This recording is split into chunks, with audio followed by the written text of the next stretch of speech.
Assalamualaikum warahmatullahi wabarakatuh. Alhamdulillahirabbil alamin. Wassalatu wassalamu ala asyrofil anbiya'i wal mursalin wa ala alihi washabihi ajmain amma ba'du. Anak-anak semua, kelas 7 Madrasah Sanawiyah, salam sehat selalu. Semoga kita semua dalam keadaan sehat walafiat. Amin. Pada kesempatan ini Bapak akan membahas dan mengajarkan materi bab 7, yaitu tentang iman kepada malaikat dan makhluk gaib selain malaikat. Agar pembelajaran lebih bermakna dan kalian dapat memahaminya, marilah kita awali pembelajaran pada kesempatan ini dengan membaca basmalah bersama-sama. Bismillahirrahmanirrahim. Anak-anak semua, untuk mempersingkat waktu, mari kita bahas dan kita pelajari materi bab 7, yaitu iman kepada malaikat dan makhluk gaib selain malaikat. Anak-anak semua, adapun tujuan pembelajaran di bab 7 ini adalah yang pertama, menjelaskan pengertian makhluk gaib. Yang kedua, menyebutkan sifat-sifat malaikat dan tugas-tugasnya.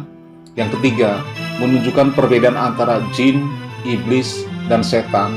Yang keempat, menyebutkan sifat-sifat jin, iblis, dan setan. Yang kelima, menulis nama-nama malaikat. Yang keenam, melafalkan dalil tentang adanya malaikat. Dan yang ketujuh, mengklasifikasikan makhluk gaib sesuai dengan sifat-sifatnya. Anak-anak semua, di bab 7 ini, yaitu bab tentang iman kepada malaikat dan makhluk gaib selain malaikat, ada 4 sub pokok bahasa yang akan dibahas dan dipelajari bersama-sama. Yang pertama, pengertian iman kepada malaikat dan makhluk gaib lainnya seperti jin, iblis, dan setan. Yang kedua, dalil tentang malaikat, jin, iblis, dan setan. Yang ketiga, tugas dan sifat-sifat malaikat Allah Subhanahu wa Ta'ala dan makhluk gaib lainnya. Dan yang keempat, hikmah beriman kepada malaikat Allah dan makhluk gaib lainnya. Anak-anak semua, mari kita bahas dan kita pelajari sub pokok bahasan pertama dari bab 7 ini, yaitu pengertian iman kepada malaikat dan makhluk gaib lainnya seperti jin, iblis, dan setan. Yang pertama adalah pengertian iman kepada malaikat Allah Subhanahu wa Ta'ala. Menurut bahasa, kata malaikat itu berasal dari kata al-malaikah, yang merupakan jama dari malakun, yang berarti kekuatan. Dalam mengemban misi dan tugasnya, para malaikat juga disebut dengan ar-rusul, yang berarti utusan Allah Subhanahu wa Ta'ala. Malaikat diciptakan Allah dari nur atau cahaya. Karena sifatnya gaib, maka malaikat tidak dapat dilihat, didengar, atau diraba. Mereka hidup di suatu alam yang berbeda dengan alam yang kita saksikan ini. Beriman kepada malaikat ialah mempercayai keberadaannya sebagai makhluk gaib ciptaan Allah Subhanahu wa Ta'ala, serta meyakini jenis-jenis dan tugas yang diamanahkan kepadanya. Anak-anak semua, itu adalah sub pokok bahasan yang pertama. Selanjutnya, mari anak-anak semua kita bahas dan kita pelajari sub pokok bahasan kedua, yaitu tentang dalil adanya malaikat, jin, iblis, dan setan. Anak-anak semua, dalil tentang adanya malaikat, jin, iblis, dan setan itu banyak sekali. Di antaranya adalah, yang pertama adalah dalil tentang adanya malaikat.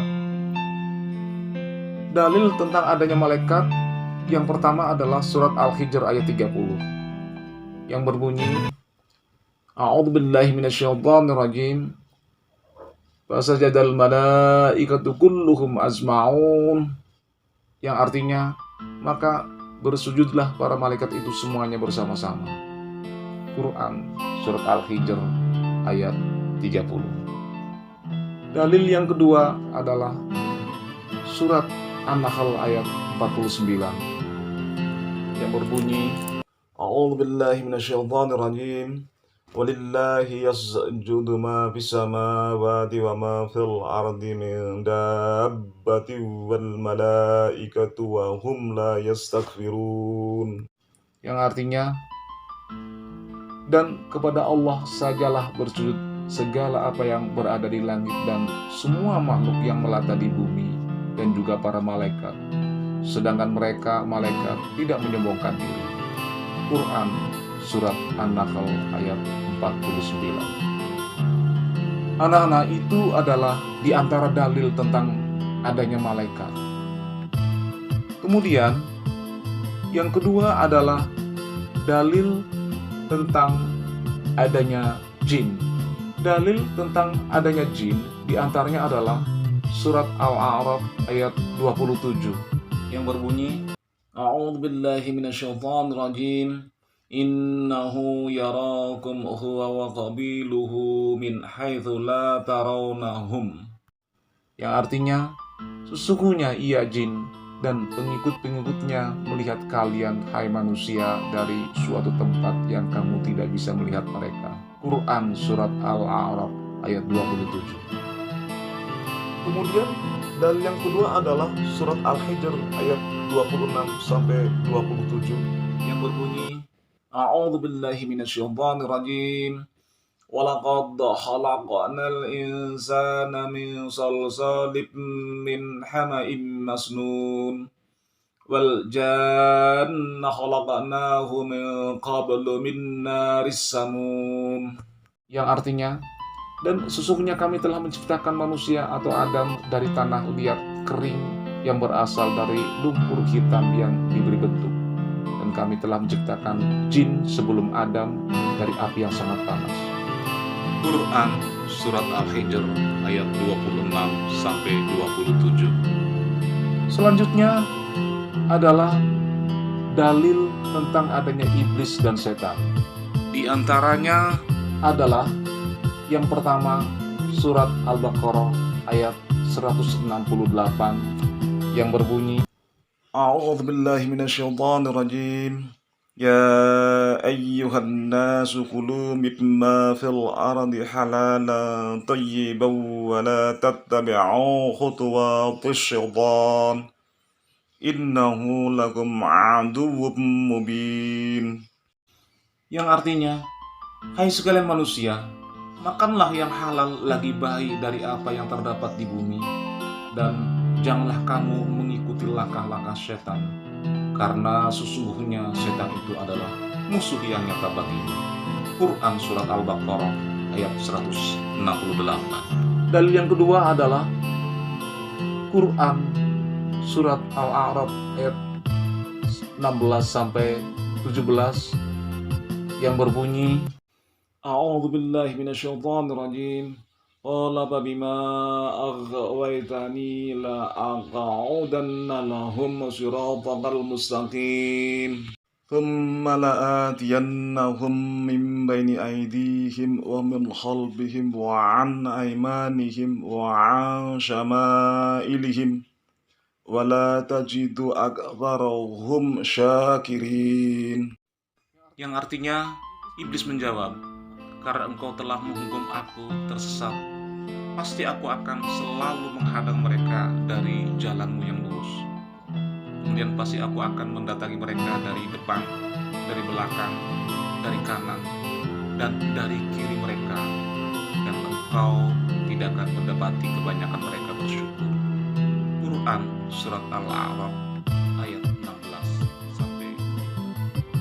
Selanjutnya, mari anak-anak kita bahas dan kita pelajari sub pokok bahasan yang ketiga, yaitu tentang tugas dan sifat-sifat malaikat Allah Subhanahu wa Ta'ala dan makhluk gaib lainnya.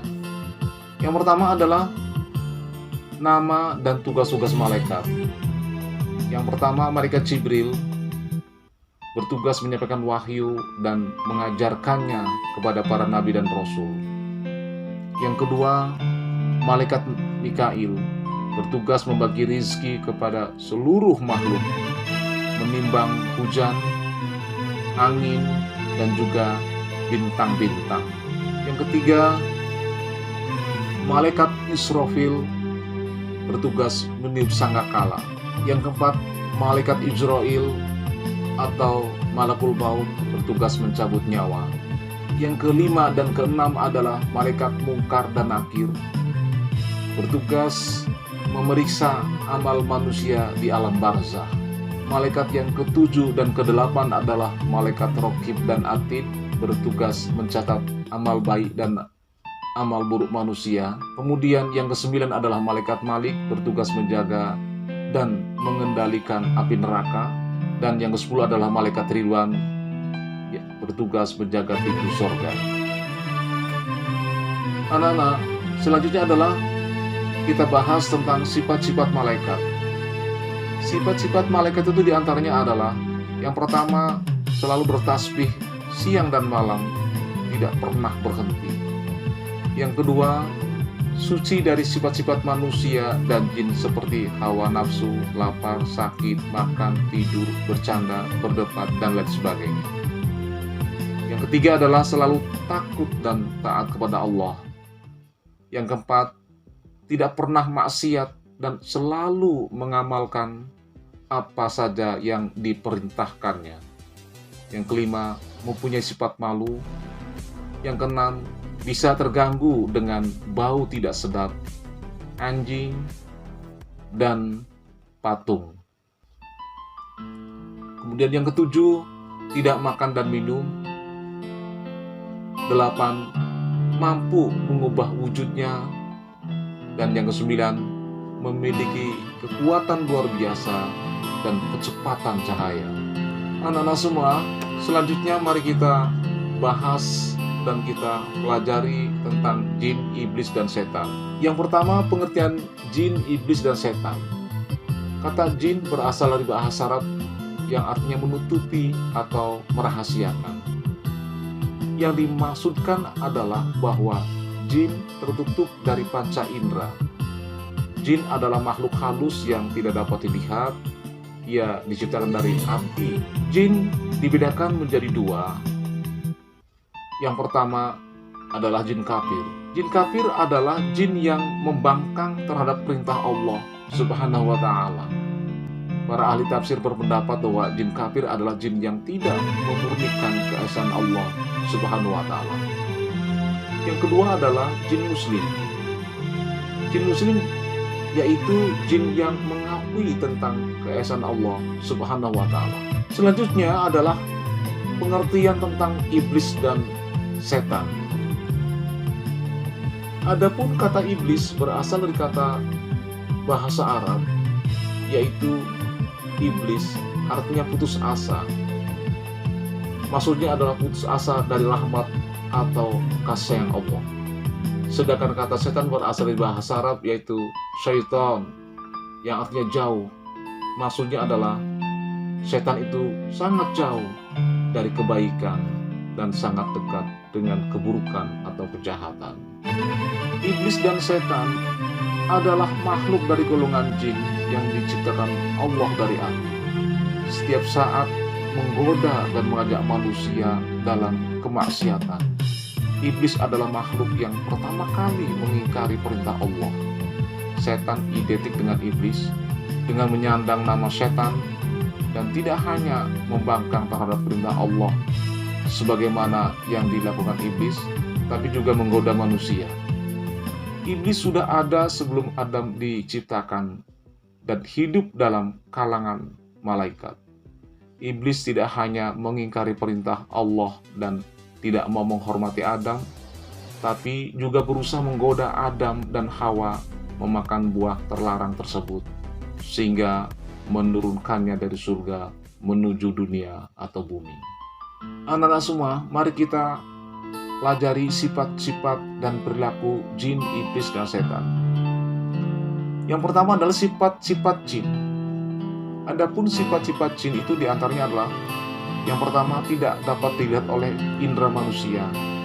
Yang kedua, diciptakan dari api yang sangat panas. Yang ketiga, ada yang mengakui keesaan Allah Subhanahu wa ta'ala, dan ada pula yang membangkang perintah Allah Subhanahu wa ta'ala. Yang kedua adalah perilaku jin. Menurut sebagian ulama, rupa, tabiat, kelakuan, dan perangai jin mirip manusia. Karena jin juga seperti manusia, mereka pun ada yang baik dan ada yang jahat, ada yang muslim dan ada yang kafir. Jin juga memiliki tingkatan iman, ilmu, dan amalan tertentu berdasarkan keimanan dan amalan mereka kepada Allah Subhanahu wa ta'ala. Anak-anak semua, selanjutnya adalah kita bahas atau kita pelajari sifat iblis dan setan. Adapun sifat iblis dan setan itu adalah yang pertama, tidak dapat dilihat oleh indera manusia. Yang kedua, diciptakan dari api yang sangat panas. Yang ketiga, angkuh dan sombong sebagai sifat dasar dari setan atau iblis. Yang keempat, selalu membangkang terhadap perintah Allah Subhanahu wa taala. Yang kelima, tidak mati sebelum datangnya hari kiamat. Anak-anak semua, selanjutnya adalah kita pelajari perilaku iblis dan setan. Adapun perilaku iblis dan setan adalah mengingkari perintah Allah dan tidak mau menghormati Adam, tapi juga berusaha menggoda Adam dan Hawa memakan buah terlarang. Setan dan iblis menghendaki agar manusia menempuh jalan yang sesat, serta menggoda manusia agar menyeleweng dari petunjuk Allah Subhanahu wa ta'ala. Setan atau iblis senang jika manusia hidup menderita. Dia akan membinasakan dan menggoda Adam beserta seluruh keturunannya, yaitu golongan manusia sampai hari ini. Anak-anak semua, selanjutnya mari kita bahas dan kita pelajari subpokok bahasannya keempat, yaitu hikmah beriman kepada malaikat Allah dan makhluk gaib lainnya. Adapun hikmahnya adalah yang pertama, mengenal keagungan Allah Subhanahu wa ta'ala, kekuatannya dan kekuasaannya. Dua, dapat mempertebal keimanan dan ketakwaan kepada Allah Subhanahu wa ta'ala. Yang ketiga, syukur kepada Allah Subhanahu wa ta'ala atas perhatiannya terhadap manusia sehingga memberi tugas kepada malaikat untuk mengawasi, mencatat amal-amal dan berbagai kemaslahatan lainnya. Yang keempat, kita jadikan contoh sifat malaikat yang disiplin dan ikhlas melaksanakan perintah Allah dalam rangka beribadah kepada Allah Subhanahu wa ta'ala. Yang kelima, merupakan motivasi atau pendorong bagi kita untuk senantiasa berbuat kebaikan dan menjauhi perbuatan jahat, sebab malaikat senantiasa mencatat perbuatan kita. Yang keenam adalah lebih hati-hati dan waspada dalam kehidupan ini, sebab musuh yang nyata bagi manusia akan selalu menjerumuskan ke jurang kesesatan. Dan yang ketujuh, selalu berjalan di jalan Allah Subhanahu wa ta'ala, jangan sampai mengikuti jejak langkah setan yang terjadi. Alhamdulillahirrabbilalamin. Pembahasan materi bab 7, yaitu tentang iman kepada malaikat dan makhluk gaib selain malaikat, telah selesai. Semoga kalian dapat memahaminya dengan sebaik-baiknya, dan semoga materi ini dapat menambah keimanan dan ketakwaan kalian semua kepada Allah Subhanahu wa ta'ala. Akhirnya dari Bapak cukup sekian, kurang lebihnya mohon maaf. Bapak akhiri, wassalamualaikum